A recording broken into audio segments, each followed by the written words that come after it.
which is going to face Villanova and Kansas here. Kansas opens up as a 3.5-point favorite. We know Justin Moore out. This has been pushed up to 4.5. The total opened right around 132. This will be the 6:09 start here, the first game on Saturday. And Merril, no Justin Moore, obviously a big hit for Nova, but you got faith in Kansas covering this number?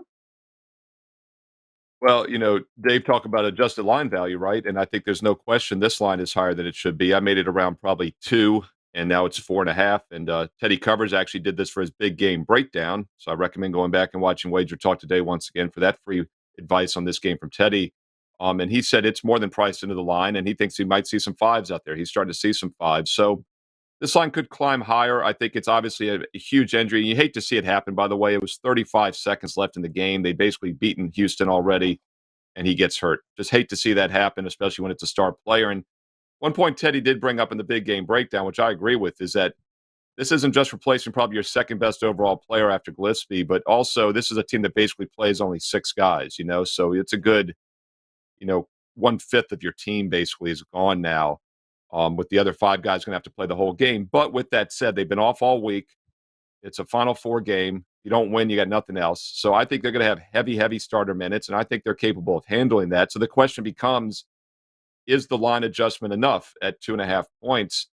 I think it's going to come down maybe to Jay Wright. I mean, this is one of the best coaches in the business. He's won national titles. He gets the most out of these teams. They play extremely slow. So I think you can make a case that Villanova and the under somewhat correlated in a 2-team parlay. Meanwhile, Kansas and the over could be as well. One thing I will point out about Justin Moore being out is he did miss a game earlier this year for Villanova. Back on February 5th, they played Connecticut at home, and they won that game by 11 against a good slow-down UConn team, and it was 85-74, 159 points. So I thought that was kind of interesting that the one game without Moore was actually much higher scoring than you would expect between 2 half-court teams, and they obviously won that game without him. They were 6 for 11, 55% from three-point range. He is their second three-point shooter on the team, so they didn't take nearly as many. He only took 11. UConn took 20 in that game, but they did outscore UConn by 10 points down low and from the free throw line by 7. So they were plus 17 from 2 points and free throws without Moore. You're going to probably have to do that against Kansas. It's a tougher job, though, as Kansas is a probably better front court team than UConn was, obviously. Yeah, no, that was they were up by 23 in that game at one point. But Dave, the thing Moore does bring to the table is he doesn't turn the ball over, and when he hasn't been on the court this year, they turn it over, which is not a recipe for success against Kansas, though. But what about this line value? Did you find any? Well, I adjusted Villanova for the Moore injury, and I came up with Kansas 5.5. So it's pretty much on the number, and makes it look. I know they're the biggest games of the year. Doesn't mean they're the best bets of the year. And as is often the case, when we get to the end of this tournament, I'm probably going to be on the sidelines. I'll be watching, and certainly looking to see if there's something I can go with in game, because we do now have that option. It's changed over the years, but I think the Moore injury is significant for a team that doesn't have a lot of depth, and Kansas is playing really good ball. I think you can make an argument Kansas has been the best team in the tournament so far. I was very impressed by the way they handled Providence. Look, the Friars had a terrible first half. A lot of that had to do with Kansas. Then Providence makes the big run in the second half, gets the lead with, 4 or 5 minutes to play. And it's like, oh boy. And you know how the Friars have been in close games this year. And Kansas goes on a 7-0 run and puts the game away. The Friars didn't manage to cover the spread, but Kansas got the win. I just think Kansas might have a little much of an advantage here in depth.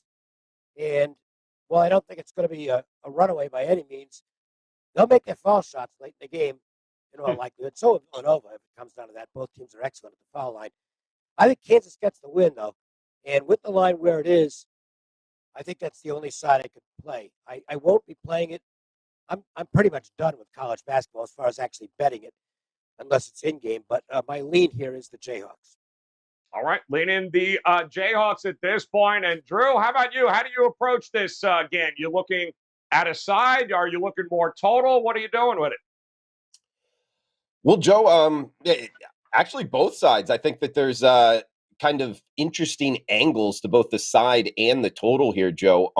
First off, I agree with Steve's point in terms of Jay Wright as a head coach. I think that he's really underrated, a very good coach. And actually, I might be in the minority here. I think he's the best coach left. And I know it's Coach K, kind of the face of college basketball here, but Villanova's won 2 of the last 7 national championships. I don't think a lot of people realize, like, as a program, how far they've come. Now, in this game, Joe, with the Justin Moore injury, I think it's huge. And one thing I like to do in college basketball, handicapping, and have had some success doing it, is watch when one of the best players gets injured for really any team.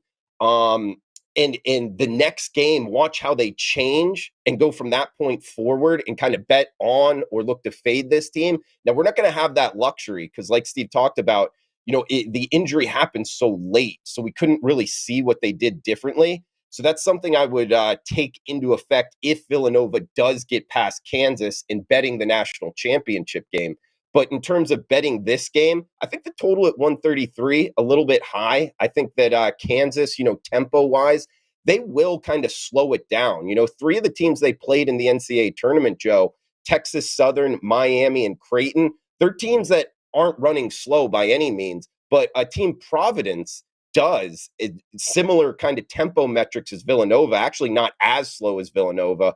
And that game only finished with 127 points. So that's what makes me look under here. Sidewise, I agree with I think Dave was mentioning here Kansas, the best team in the tournament. I think that they've had the best tournament. They've looked very strong, very talented team. The only problem is I'm looking for angles to get on them, and actually I'll get to that in best bet. But in terms of laying the 4.5 now at most sports books, looking at the WagerTalk odds screen, I don't want to lay that type of number, especially to Villanova, who, by the way, guys, is going for the best free throw shooting percentage in NCAA tournament history. They're 53 of 59. That's 90% from the free throw line. So I don't like laying 4.5 to a team that is that good from the free throw line. So, Joe, that's what's keeping me off of laying the number. But I am going to be on the Jayhawks, and I'll tell you how, guys, in best bets.